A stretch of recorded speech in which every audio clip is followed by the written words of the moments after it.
Hello class, my name is Anthony Fuentes and I decided to write my paper on dying with dignity.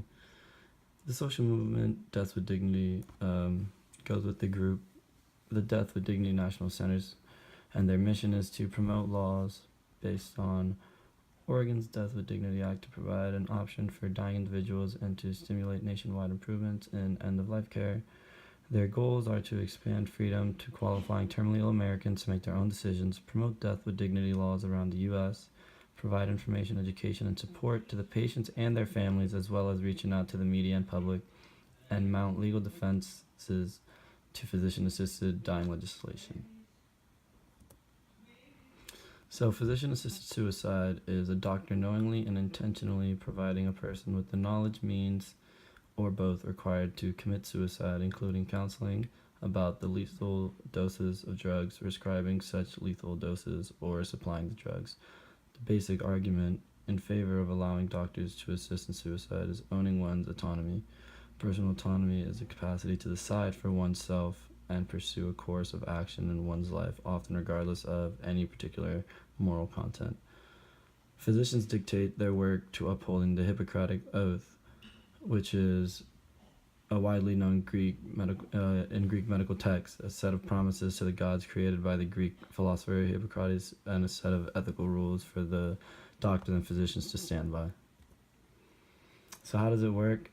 Most patients receive a prescription for barbiturate, pentobarbital, or secobarbital, taken orally beginning in 2015.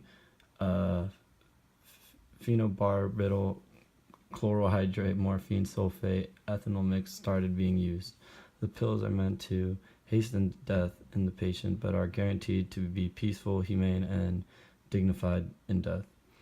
How long does it take? Once the patient takes the medication, they will slip into a coma after about 5 minutes, followed by passing away within about half an hour. For some reason, if you're a little bit overweight, the death can be delayed for up to 48 hours. The time of death is determined by a healthcare provider who checks your pulse every few minutes until you pass away. The cost, pentobarbital liquid form costs about $500 a pill. In 2012, the price rose between $15,000 to $25,000 due to European Union's ban on exports to the U.S. Patients then switched to the powdered form of pentobarbital for $400 to $500. Secobarbital between $3,000 and $5,000. High prices promoted physicians to come up with the new form of medication because it was obviously a lot cheaper and people could afford it more. Another alternative consists of morphine sulfate, which costs about $600. And then the legal states are California, Colorado, Oregon, Vermont, Washington, and then Washington, D.C., and Montana have legalized physician-assisted suicide by court ruling. So the End-of-Life Option Act, the End-of-Life Option Act allows an adult diagnosed with a terminal disease to request an aid in dying prescription from their attended physician.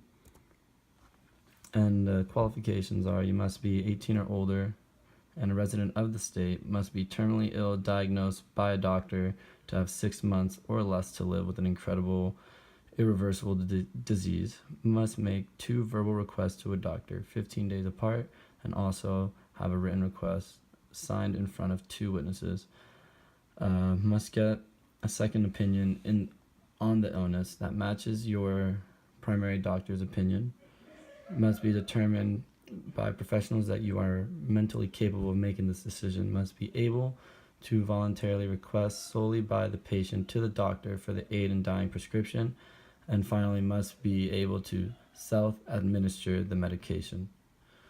I would appreciate all and any feedback. Feel free to leave your comments on the discussion board.